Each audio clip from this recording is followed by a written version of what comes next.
زندگی کے عکس سے آخری ملاقات۔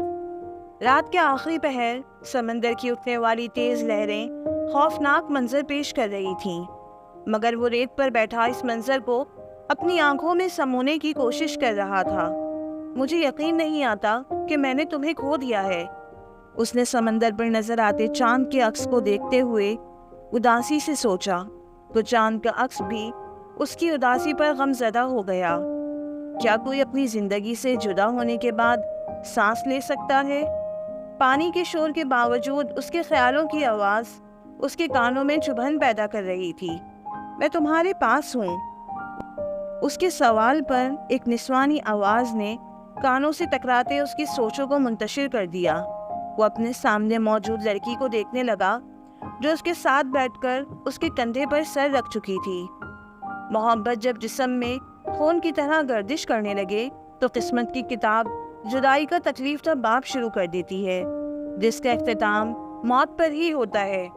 اس نے نم آنکھوں سے پانی کو دیکھتے ہوئے کہا تو وہ مسکرائی۔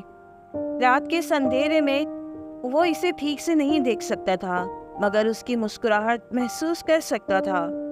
وہ اسے اپنی زندگی کہا کرتا تھا، اور کوئی اپنی زندگی کے مسکرانے کا انداز بھول سکتا ہے کیا؟ محبوب مر بھی جائے لیکن محبت کبھی نہیں مرتی، اس لڑکی نے گویا اسے تسلی دی تھی، اور وہ بے بسی سے اپنی تکلیف ضبط کرنے کی کوشش میں ہلکان ہو رہا تھا۔ محبت کا نہ مرنا ہی تو دوہری اذیت ہے۔ مجھے سمجھ نہیں آتی کہ محبت لازوال کیوں ہوتی ہے۔ شاید یہ دنیا کا واحد جذبہ ہے جسے کبھی موت نہیں آتی۔ اس نے کہا تو وہ اس کے کندھے سے سر اٹھا کر اسے دیکھنے لگی۔ میں نے بہت کوشش کی کہ اس کا خون کر دوں، کئی وظیفے کیے، بہت سے پیر فقیروں کے پاس بھی گیا، لیکن وہ سب یہی کہتے ہیں کہ محبت کا مرض لا علاج ہے، اور میں اس مرض کی وجہ سے ایسی زندہ لاش بن چکا ہوں جس کا جسم تو حرکت کرتا ہے مگر روح ساکت ہو چکی ہے۔ اس نے اپنی بات جاری رکھتے ہوئے کہا تو اس لڑکی نے اپنے نرم ہاتھوں سے اس کے گالوں پر بکھرے آنسو صاف کیے جو اسے ہمیشہ تکلیف سے دوچار کر دیا کرتے تھے۔ تم مجھے چھوڑ کر کیوں چلی گئیں؟ تمہیں معلوم تھا نا کہ میں تمہاری سانسوں کا عادی ہو چکا ہوں، پھر کیوں مجھے جدائی کی سزا سنا کر تم اتنی دور چلی گئیں؟ مقابل کو خاموش دیکھ کر اس نے شکایت کی تو وہ مسکرانے لگی، وہی مسکراہٹ جو اس میں نئی روح پھونک دیا کرتی تھی۔ میں زندہ ہوں، تم مجھے باہر کی دنیا میں تلاش کرنے کے بجائے اپنے اندر تلاش کرو۔ میں تمہارے اندر موجود ہوں، تم مجھے محسوس کرنے کی کوشش کرو، میں تمہارے پاس ہی ہوں۔ محبت زندگی اور موت کی تمیز سے آزاد ہوتی ہے، اور تمہاری یہ محبت مجھے مرنے کے بعد بھی تمہارے دل میں زندہ رکھے ہوئے ہے۔ کیا یہ بات قابل رشک نہیں؟ اس لڑکی نے محبت بھرے لہجے میں کہا تو میں حیرانی سے اسے دیکھنے لگا۔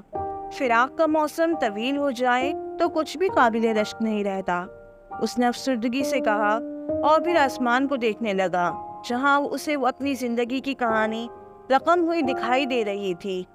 اسی موسم میں مزہ ہے، مجھے کچھ نہیں چاہیے، مجھے صرف تم چاہیے ہو۔ کیا تم واپس نہیں آ سکتی؟ وہ اپنے لہجے میں صدیوں کی تھکان لیے پوچھ رہا تھا۔ وہ اس کے بچکانہ سوال پر ہنسی۔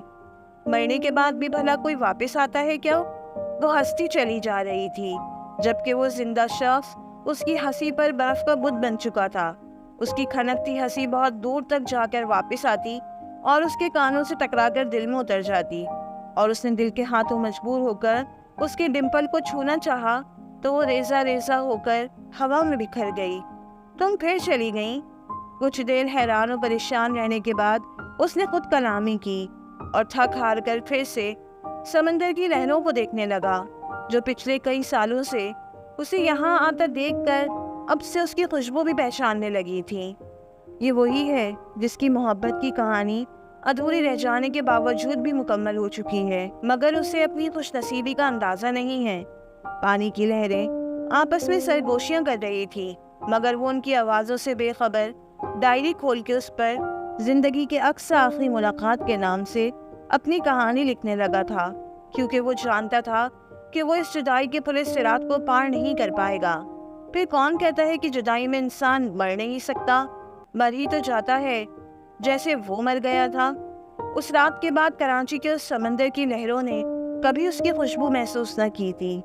ہاں، یہ کہا جاتا ہے کہ کافی عرصہ وہ اس کی یاد میں سرگوشیاں کرتی رہی تھیں، مگر وہ کبھی لوٹ کر نہ آیا۔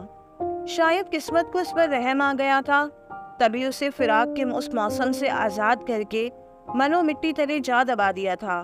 شاید دور کہیں اس کی محبت کی کہانی پایہ تکمیل تک پہنچ چکی تھی۔